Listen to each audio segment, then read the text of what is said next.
1, le grand direct des médias. Télé-délire. Jean-Marc Morandini. Et c'est bien Benjamin Josse qui est avec nous. Bonjour Benjamin. Bonjour tout le monde. Je vous ai confondu avec Malik. Oh bah dites donc. Qu'est-ce que vous avez regardé à la télé hier? Hier matin sur France 3 vers 10h45, j'ai regardé Consomag, l'émission de conseil aux consommateurs. Et alors je crois que je peux maintenant le dire sans me tromper, cette émission est aussi pertinente que la recette du bonheur de Loana.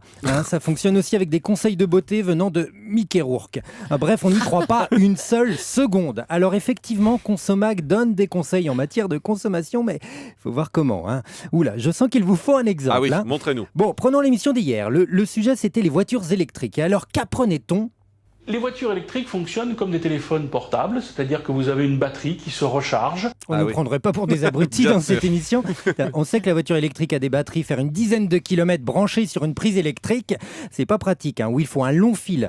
Et dire que ces batteries sont rechargeables, des batteries à usage unique, ça n'aurait pas grand intérêt pour une voiture. Je pense que les consommateurs auraient plutôt voulu savoir quelle marque est plus performante, quelle est la durée de vie d'une batterie. Combien coûte en moyenne une voiture? Où les journalistes de l'émission ont-ils pu obtenir leur diplôme? Toutes ces questions, quoi. Mais non, on préfère donner des infos inoffensives dans ce programme. Alors, vous allez me dire qu'hier, c'était peut-être un jour sans pour Consomag, Oui, on va dire ça. Un jour sans. Eh ben, bonne réflexion, Jean-Marc. Alors, revenons sur les précédentes émissions. Voici ce qu'on a appris sur les tablettes tactiles, l'objet dont tous les médias parlent depuis un an. N'oubliez pas, la tablette numérique est un écran tactile sans clavier physique.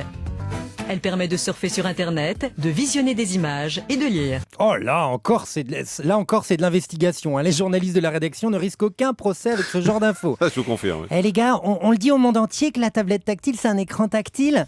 Ouais, fonce, on doit la vérité aux Français. Tiens, dis-leur aussi qu'une voiture électrique fonctionne à l'électricité. Ils doivent savoir. Et alors, la semaine dernière, ils ont fait toute une émission pour expliquer que les fromagers vont adapter l'accès à leurs magasins aux handicapés. Non, mais vous vous rendez compte? Les fromagers? Oui, tout à fait. Toute l'industrie fromagère est en plein chamboulement et les seuls à en parler, c'est Consomag. Et pendant ce temps-là, une marque de pâte à tartiner essaie encore de faire croire sans que personne ne bronche que tout le gras et le sucre qui la composent sont indispensables à un petit déjeuner équilibré. Une autre marque essaie aussi de nous faire gober que ces céréales font maigrir. Je pense que les marques vont pouvoir nous enfumer encore pendant un petit bout de temps. Elles n'ont rien à craindre. Et vive Consomag. Ouais. On enchaîne avec France 2.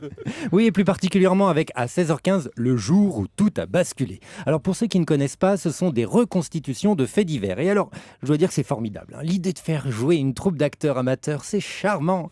Non, mais les voir passer par toute une gamme d'émotions qui va de A à D. Oh, c'est mignon. Les dialogues. Non, mais les dialogues. J'ai adoré quand un des acteurs a déclamé ce cliché de dialogue. « Eh oh, tu m'emmerdes avec tes questions !» Alors que l'autre personnage n'avait pas posé de questions. Alors, en même temps, je les comprends à France 2. Ils ont une fiction de qualité avec « fais pas ci, fais pas ça ». Ils ont dû vouloir équilibrer la grille. Allez, je vais rééquilibrer la mienne. À jeudi tout le monde. Rééquilibrez-vous bien. Merci beaucoup, Benjamin Josse.